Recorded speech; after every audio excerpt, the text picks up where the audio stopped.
Par un beau matin de décembre, la démarche détendue, cheveux au vent, Franck se rend au salon de coiffure. Mais il ne va pas s'y faire coiffer. Il connaît tout le monde. Jean-Marianne, ça va? Normal, il est ici chez lui. Dis donc, il y a des cheveux qui poussent, hein. Il va falloir commencer à... ça y est, Ce coiffeur, c'est Franck Provost, autrement connu comme le coiffeur des stars. Bonjour. Et aujourd'hui, c'est Alain Delon. Là, il y a un client célèbre, là. Qu'est-ce qu'il y a là? Je viens pas chez Provo, moi, pour me couper les cheveux, je viens pour prendre mon café. Dans les années 80, les deux hommes se sont rencontrés sur un plateau de télévision. À cette époque, Alain Delon était déjà une star internationale. Franck Provost, lui, était encore un coiffeur anonyme. Et en 30 ans, les choses ont bien changé. La plus belle réussite des deux, c'est la sienne. Non, j'aimerais bien... C'est la sienne, croyez-moi. Non. Moi, je suis connu dans le monde entier, comme lui, mais j'ai pas de magasin dans le monde entier. Voilà. Merci, mon amour. En quelques années, l'ami des stars a réussi à bâtir un empire de la coiffure. Des grandes célébrités aux anonymes, des milliers de clients passent chaque jour la porte de ces salons. D'ailleurs, vous le croisez sans doute tout au long de la journée, dans vos rayons de supermarché. Il est omniprésent dans vos journaux. Il vous parle régulièrement à la télé. J'ai toujours vu les choses en grand. Franck Provost est partout. Le coiffeur des stars est un patron boulimique. Aujourd'hui, il est le numéro 2 mondial du secteur. Ce soir, Franck est de sortie. Il a même mis une cravate pour l'occasion. Il perd à la bourre, on se dépêche. Mais ici, pas de stars ni de tapis rouge à l'horizon. C'est dans cette galerie marchande, à Reims, qu'ont lieu les festivités. Il va inaugurer le nouveau salon du groupe. Vous allez bien? Désolé du retard, hein, mais bon. Et comme à chacun de ses déplacements, Vous allez bien? Très bien, merci. le patron star impressionne. S'il trinque volontiers avec ses coiffeuses, Bon, on va boire un petit verre de champagne. Merci. il vient surtout leur mettre un gentil coup de pression. Voilà, nous on a levé notre verre et maintenant c'est entre vos mains. Donc l'accueil, la gentillesse, le service, voilà, tout ce que vous avez appris dans la formation et tout. Bien maintenant il faut le mettre en œuvre. Et puis surtout que les clientes reviennent et qu'elles aient plus envie d'aller ailleurs. Voilà, C'est tout ce qu'on demande, quoi, hein. Une consigne que le mania de la coiffure donne dans chacun de ses salons. Allez. Et des espaces comme celui-ci, il en ouvre à un rythme effréné. Là, dites-moi, Monsieur Proust, c'est le combienième salon? Alors, c'est une bonne question. Dépassé par les Il écoute chiffres, jamais quand il faut. il appelle à l'aide Marc, son directeur général. C'est le combienième salon? 2620 et quelques dans le monde. Voilà. À 10 près, on ne sait plus? Non, mais c'est-à-dire qu'à la minute où on part, il y en a peut-être un nouveau qui ouvre quelque part. Un patron qui ne sait pas exactement combien de salons il possède, cela peut paraître fou. Mais il y en a un en revanche dont il se souvient très bien, le premier, celui où tout a commencé.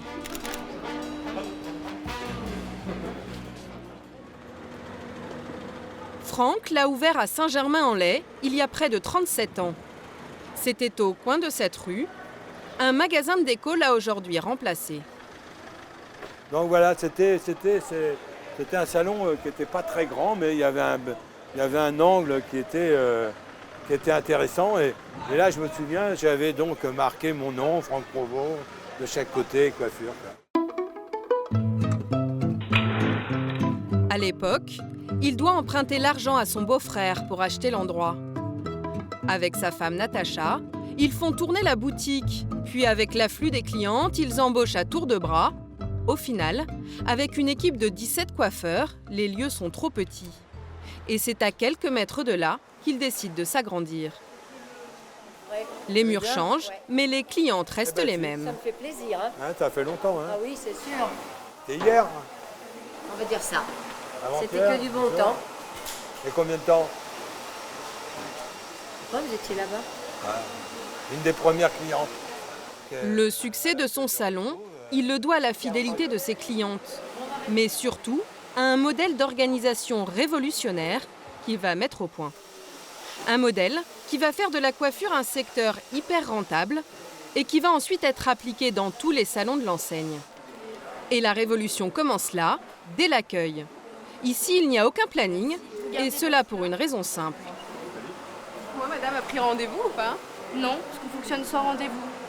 Donc ils viennent quand ils veulent et ils se font coiffer directement en fait. Cela vous semble aujourd'hui complètement banal, mais c'est bien ici qu'a été inventé en 1975 le sans rendez-vous et même la journée continue. Un système qui permet de coiffer 2 fois plus de clientes et donc d'être plus rentable. Car le sans rendez-vous va complètement changer les rôles. Désormais, ce ne sont plus les coiffeurs qui attendent les clients, mais l'inverse. Et pour leur faire avaler la pilule, on va inventer un stratagème. Exemple avec cette jeune femme. D'accord. Et après Pour le moment, tous les coiffeurs sont occupés. On va alors stratégiquement la faire patienter. Hors de question de rester dans l'entrée, on l'installe dans un fauteuil confortable. Et en attendant qu'un coiffeur se libère, on va tout faire pour l'occuper. Alors nous avons une nouvelle cliente qui veut faire des mèches et qui n'a personne en particulier. D'accord, très bien, je vais aller la voir. Cet employé connaît donc la prestation voulue par la cliente. Bonsoir madame, bonsoir. Vous voudriez faire des mèches? Oui, d'accord. Si elle lui repose la question, c'est pour lui donner l'impression que l'on s'occupe d'elle. Même principe avec les magazines. Voilà, je vous donne les magazines pour patienter. Bon, merci. Les clientes attendent. Elles sont à la disposition des coiffeurs qui vont ainsi enchaîner sans temps mort. Le fonctionnement des salons a été à ce point optimisé qu'il existe même un mode d'emploi.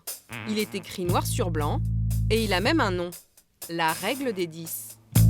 Il détaille la prise en charge des clients, comme l'obligation d'établir une fiche ou encore d'attacher le peignoir.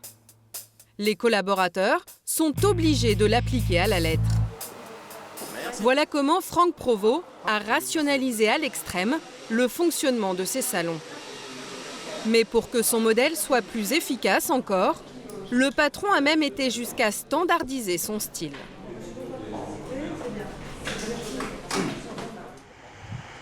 Dans le 17e arrondissement de Paris, voici l'école de coiffure de l'enseigne. D'accord. On indique le point d'équilibre par rapport à nos calculs. Pour travailler dans les salons de la marque, chaque coiffeur doit suivre une formation. Tous sont déjà professionnels, mais pour coiffer un maximum de clients dans la journée, ils doivent apprendre à être méthodiques. Ils sont donc initiés au secret de fabrication maison, et ça, c'est le travail de ce formateur. Ça, ce sera mon point de référence, ou entre autres, le point le plus court de ma coupe sur l'ensemble en fait, du résultat.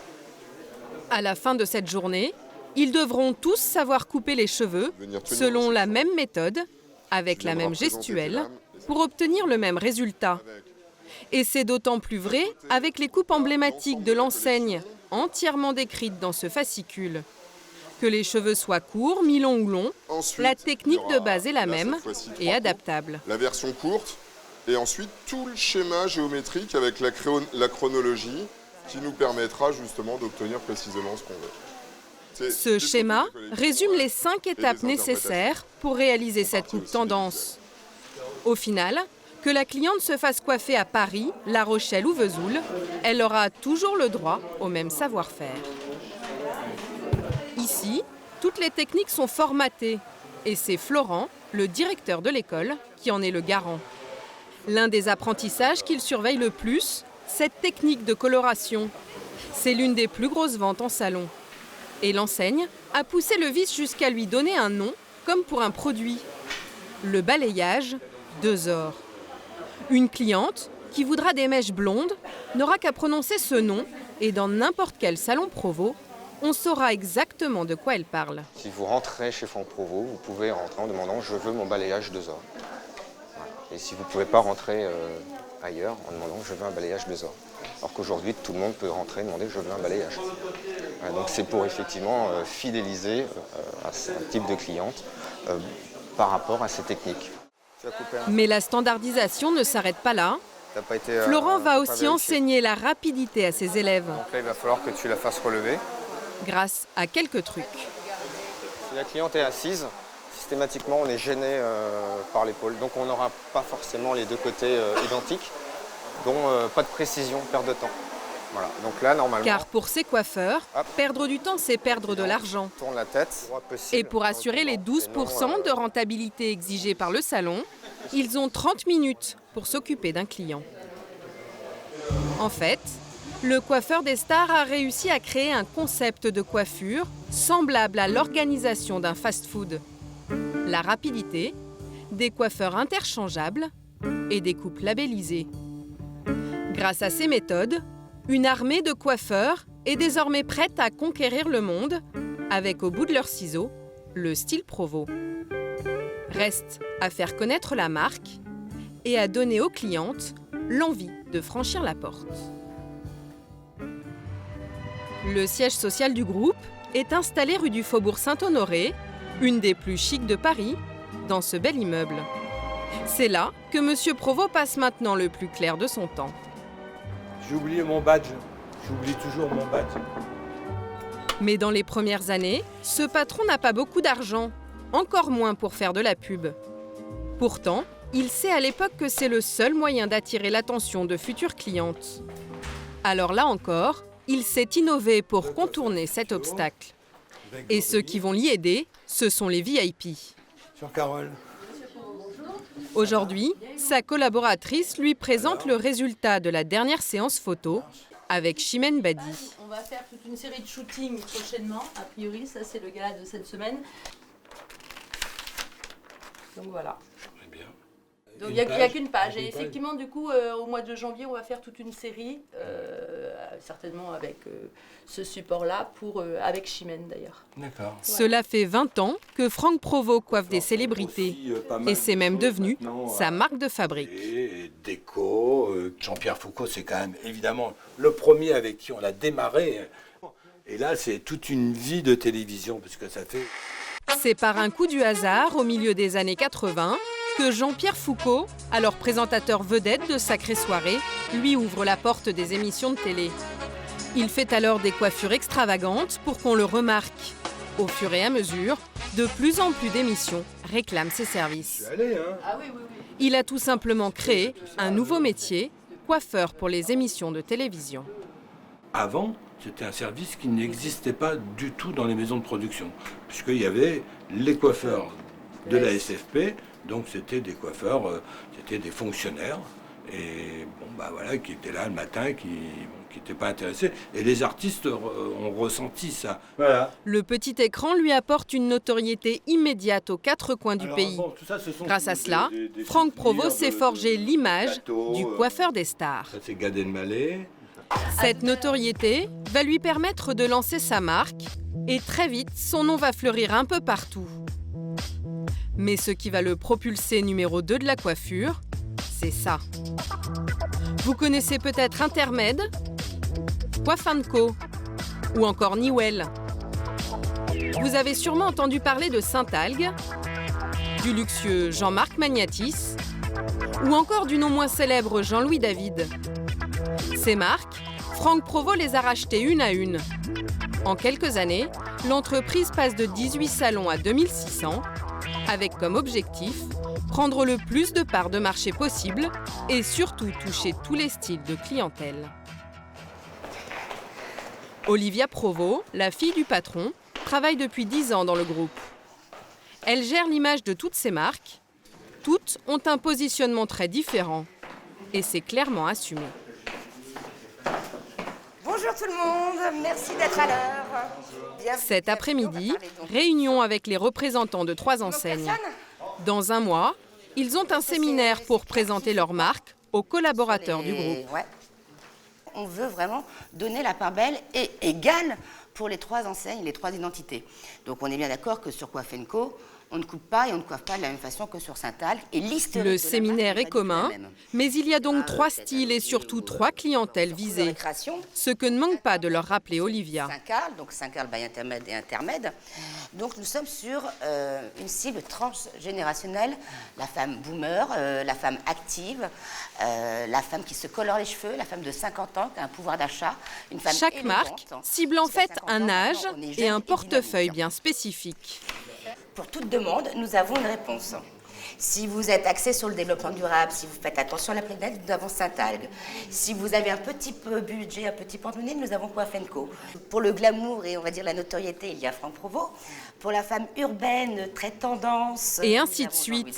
Les prix vont de 18 à 110 €.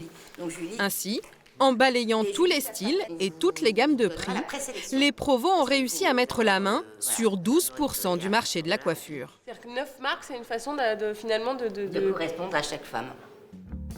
En Europe, c'est la seule entreprise de coiffure à détenir autant de marques différentes. Cette spécificité, elle a su l'exploiter pour s'implanter partout. Mais ce n'est pas encore assez pour le grand patron. À l'étage du dessus, Franck Provost a toujours un œil sur son empire.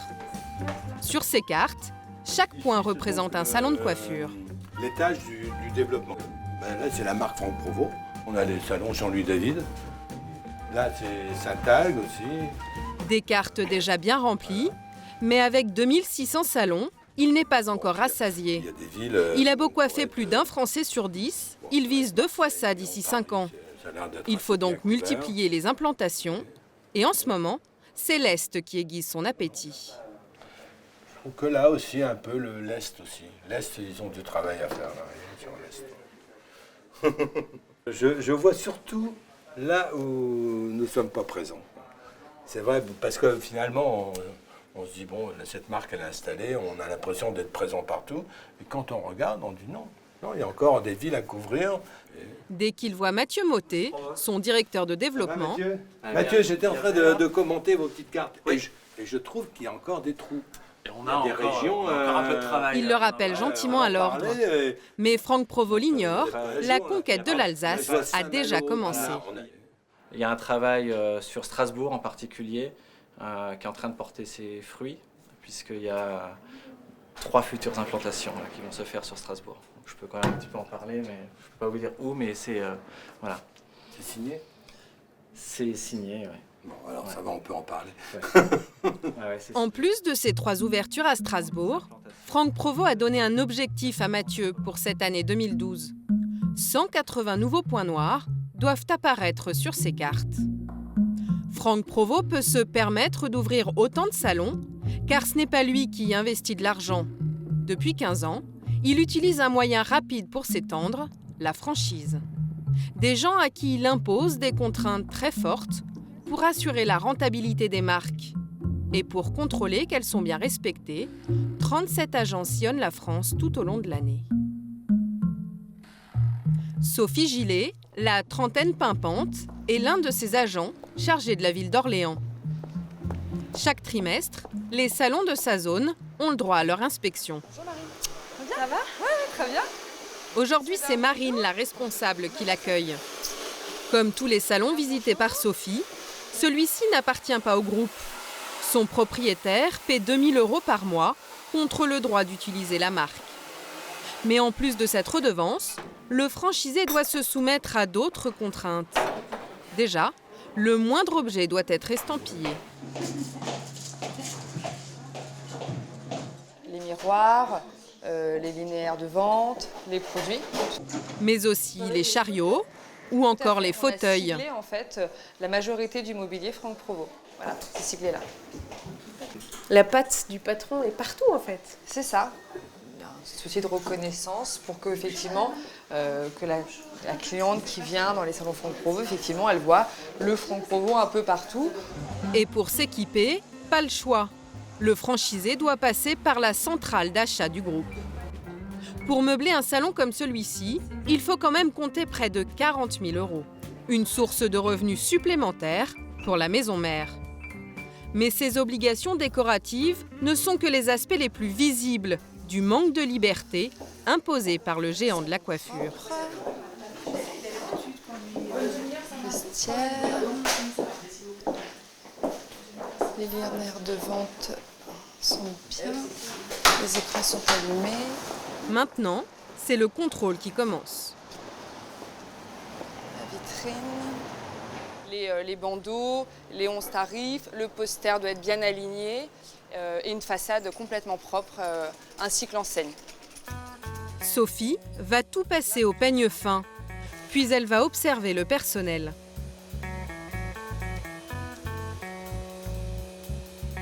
Je me fais oublier un peu et de toute manière, s'ils font des choses qui ne sont pas conceptuelles ou qui ne me correspondent pas moi au niveau de ma charte, je vais le voir, ça dure en général au bout d'un quart d'heure. Elle va cocher un par un les critères. Et comme à l'école, ce salon va avoir une note. Il y a 3 mois, il avait obtenu 88 sur 100. Et cette fois-ci... Vous avez donc le taux de réussite pour le respect du concept qui est à 98%. Donc les deux sur les chiffres. Pardon.